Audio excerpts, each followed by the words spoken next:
I'm Andrew Gasnola. I'm the chairperson of Boundless Heart and the coordinator for this Mandela Day project, which is a call to action in a community called Blikkiesdorp. Officially it's called Symphony Way Temporary Relocation Area, but if you visit the area you'd understand why it's called Blikkiesdorp, because all you see is tin can. The organisation was started last year in August out of the boots of a car, and by the end of that year we fed 5,000 people across Cape Town, all on the notion of hope, that you can do things and you don't need to wait for people to help you, you don't need funding, you can actually make it happen for yourself. The spirit of Mandela Day is that you can rally people around a common vision. And so when we started talking to people, it was the notion of hope and inspiring change. Behind me is the mobile library that we're launching. I mean, the idea was, establishing the container library in this community because there's nothing. And Design Indaba, Cecile Boyd and SAB were eager enough to sort of make that dream a possibility.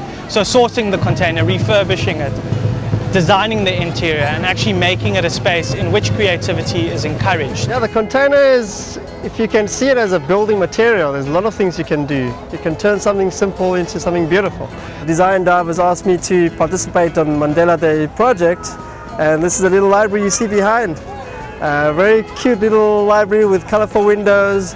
What's quite nice is we still follow on a tight shoestring budget, we still follow the principle of sustainability, 2 windows on both sides for cross ventilation, a lot of windows to get enough lights inside. It's actually used to be a refrigerator container, so it's got thick insulation already. We basically collaborated with some amazing designers. We did the interior in basically complementing the outside that was the colors that was given by Tsai design.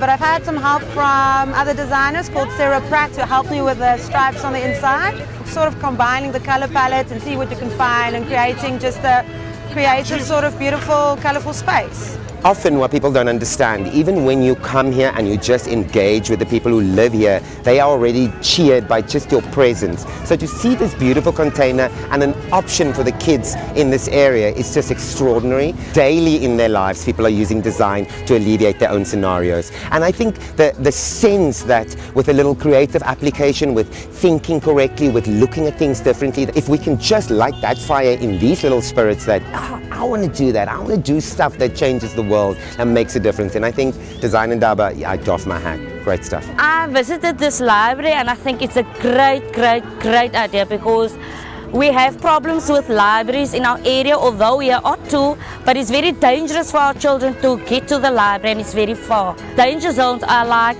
when you take the first gate, you have to go through a ditch. You have to cross a main road. So what I think of this library will actually improve our children's reading skills. It will develop their writing skills as well. And I think if programs will come to the library, it will be more effective for the schooling even. I'm very pleased. I'm glad that they bring us the library closer. As you can see, this is a main road. How many accidents happened here? Some have to go to Blue Lily Circle for a library. Some have to go to Huguenot Square in Bella for a library. So, from what I can say is thank you. Our kids don't need to walk that far again. We've got vegetable gardens, which is linked to sort of sustainability, that they then grow their own food and they can also sell it. There'll be tree planting around the library space as well. We're from the South African National Biodiversity Institute, and our main focus is to bring biodiversity back to communities where it's been destroyed by the type of development that has occurred.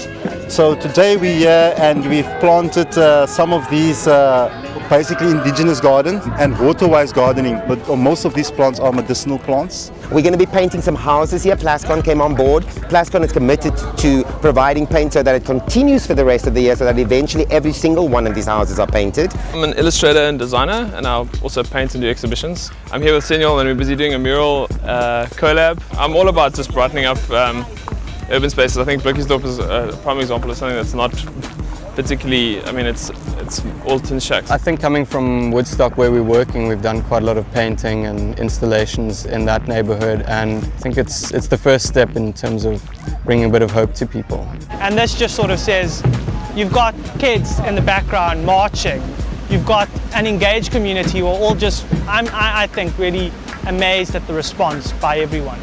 And I think that's inspiring. Everybody's getting together to try and make a difference, and I think for me what is really key about it is that that's the spirit we need to build the South Africa we all dream about. So it's an incredible day, and it's all in acknowledgement for the huge sacrifice that Nelson Mandela made in his life, but also the message that he sent out to everybody, that together we can make a huge difference in the world.